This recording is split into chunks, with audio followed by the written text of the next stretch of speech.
Hello everybody and welcome back. This is part 2 of my Tier Pro Swim Series recap. As you can see, I am not in the natatorium, but you could kind of say that I'm in my own personal natatorium right here in my house.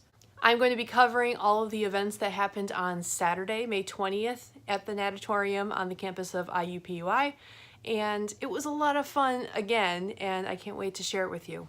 Before the events actually started, I was kind of killing time in Indianapolis. I was able to see the headquarters of the NCAA, and I visited their NCAA Hall of Champions, which isn't really a Hall of Fame. It's just more like a, here's the history of the NCAA in a video. Here's a bunch of sports that the NCAA works with in different universities around the nation. And here's a bunch of games that your children can play while you're busy learning about the different sports that the NCAA offers.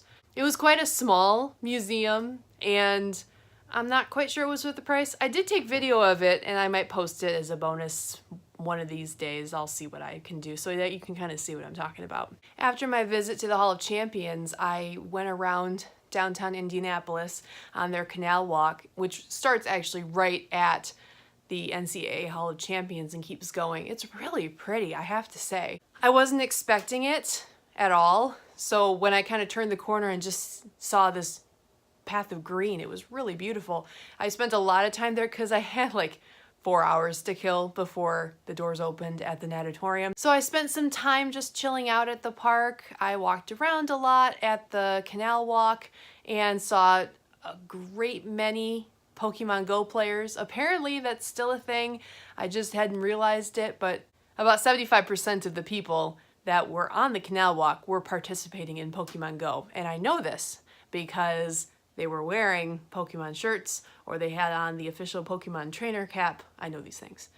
Eventually, the time came for me to get to the natatorium, and I got there a lot earlier than I did on Friday because, like I said, I had time to kill, and I was able to get a pretty good seat. There were a lot more people there on Saturday night, which is to be expected. Actually, there were quite a few swim clubs. There was a club from Illinois that was there, and another club from Indiana that was there. And then there were a bunch of parents, families that had brought their kids to see these famous people. Not so many people my age. It was more either parents of the athletes or it was parents taking their kids to show them the athletes. I know it doesn't look like it, but it's very full tonight. Much more full than last night. This is the VIP section, but nobody's sitting there. That's where I sat last night. So I wish people would sit there because it looked way more full. But you see they're interviewing Lilly King. Unfortunately, they put them against the TYR logo, so you can't see me on TV tonight like you did last night. Bummer.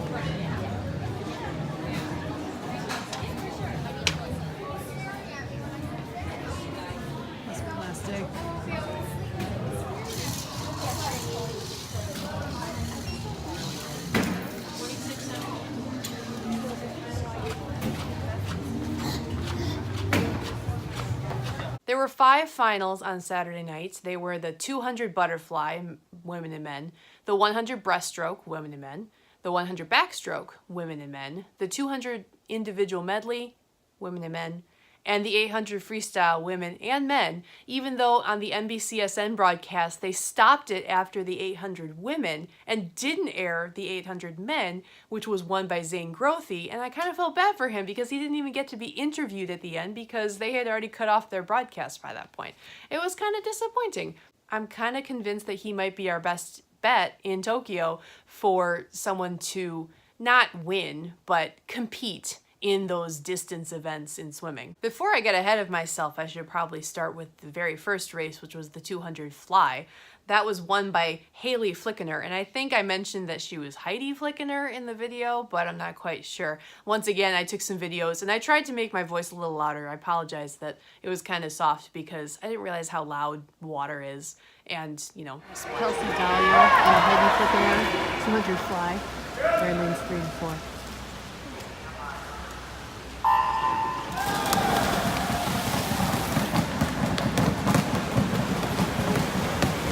Could never do butterfly.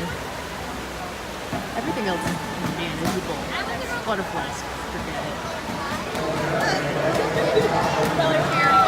Dahlia unclicking her. Look at her. Barely wins. I thought Kelsey Dahlia was going to come in the end. This was too much. The 200 butterfly for the men was won by Chase Kalish again, and still I'm feeling like he's not getting the praise that he deserves from these fans. Come on, people. He's won, like, I think at that point he'd won 4 events, and he was up for another one coming up later that night. Chase Kalish, once again, winning.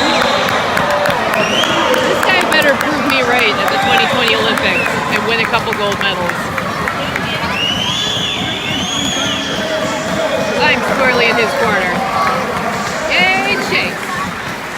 Lilly King is done with her college career and now is working at the pro level. So she actually was competing in the 100 breaststroke and she won in very convincing fashion. She's actually part of an Indiana swim club, so there were a lot of cheers for her when she won and whenever she came out. Lilly King swimming.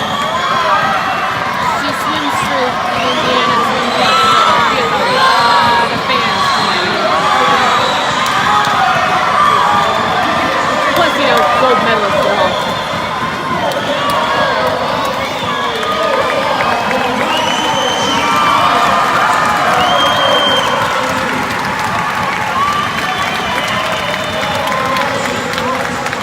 The 200 breaststroke for the men was won by Kevin Cordes, and that was actually one of the closest races of the night. Second place was Cody Miller, and third place was Nick Fink. And honestly, you couldn't really tell who won right at the end of the race. You had to turn, like you always see the athletes do, turn and look at the clock to see who they placed first, second, and third. Yeah, I've said that most of the athletes are very tall. Cody Miller, he's in the red and black. Not tall. Kevin Cordes is right next to him in the white cap. He is tall. We'll see how this race turns out. Next was the 100-meter backstroke that was won by Olivia Smoliga. Smoliga, that's her name. I'd heard that name throughout Friday and Saturday in various races, and this was the first time that she won. It's the backstroke. 100-meter women. This is the one that I would do. I have a killer backstroke. Simone Manuel is in the race. She's in lane 7. But like I mentioned before, she's putting in some new events now, so 100 back is also a new event for her.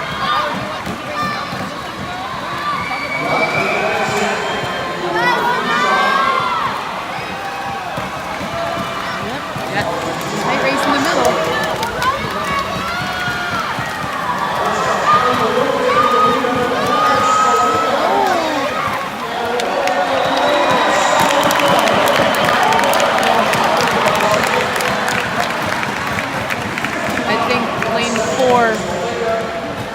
Allie Duluth went a little too early.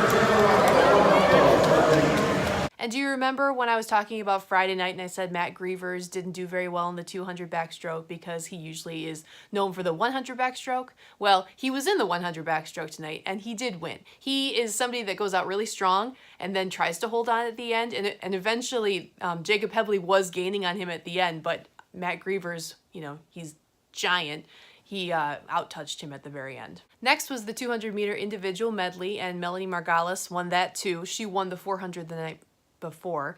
And Lilly King was actually in this competition, once again, kind of building up her resume, doing all 4 disciplines instead of just the breaststroke. She came in 6th, but she's trying. You got to give her credit for that. It was funny because on Friday night when Melanie won, she got interviewed, but she couldn't hear out of the headset, so she couldn't really get interviewed by them.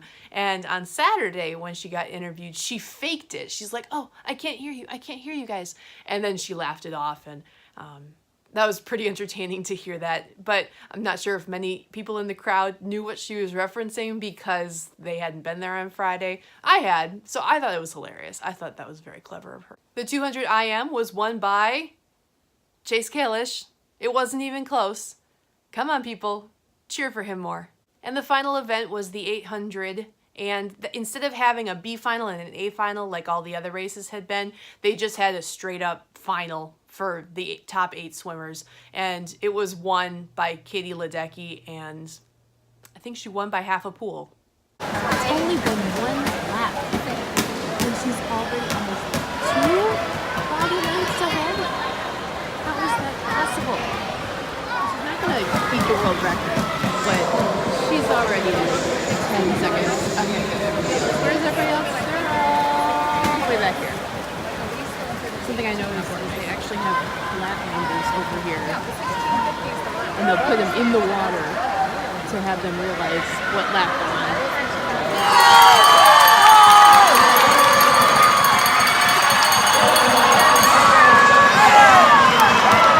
She is half a pool ahead of everybody. Yes, half a pool. I think she's actually over half a pool. More bells.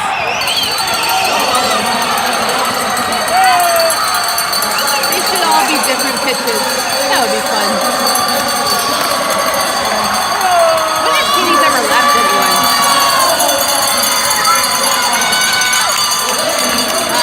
Red marker for the last bit. We stand for champs.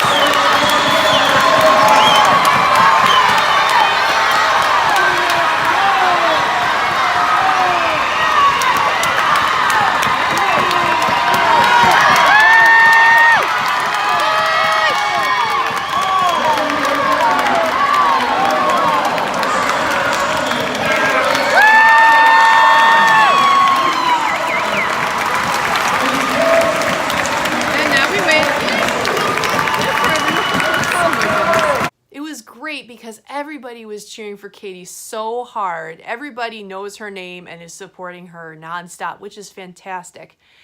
But just like how NBCSN cut out after her race, about 25 to 30% of the crowd also cut out after her race and didn't watch the men's 800. And I'd like to say that the men's 800 was good, and I wish more people would have supported that. This wasn't a CD final like what usually happens. Usually they do the B, then the A, and they'll do all of them, and then they'll go back and they'll repeat all the events again, and they'll do the C and the D. And I didn't stick around either night for that, but this wasn't a C or D final. This was an A final, and not many people stuck around. Come on, people. All in all, it was a wonderful experience. I'm so glad that I did it. I actually talked to one of my students on Sunday about it because he is a swimmer and he has been working on swimming for quite a few years. And I told him about it, and as I'm at the meet, I'm thinking, I should have told him about it a couple weeks ago because maybe he could have driven down with his parents and seen it. But alas, I was too late in thinking about that. What a bummer. If you ever get a chance to visit the natatorium for a swimming event or anything else, to be honest, I highly recommend that you do. I know that they've done Olympic trials there for swimming and diving, and if they do it again and you live in the Midwest, you really should go because it's just so accessible and you get to see these amazing athletes compete, and it's not hard. You go online, you buy your tickets. Parking is super easy. They have 2 parking garages right next to the natatorium. Very easy to use. Downtown Indianapolis, that area is really nice, and you should just make sure you check it out. That's the end of my 2-part video all about the event that I was able to see. And usually at this point you'd hear somebody say, like my channel, subscribe, smash that bell button, I don't know, something like that. But all I'm going to do is tell you to support your nation's Olympians, whether it's buying the stuff that they sponsor, going to their competitions, or going to their shows. Do whatever you have to do to show your support. Donate. In our case for Team USA, you've got to donate. So donate, donate, donate. Buy Team USA products. Do what you have to do to help and show these Olympians that we support them. That's all I'm going to say. So take care and have a good night, and thank you for watching.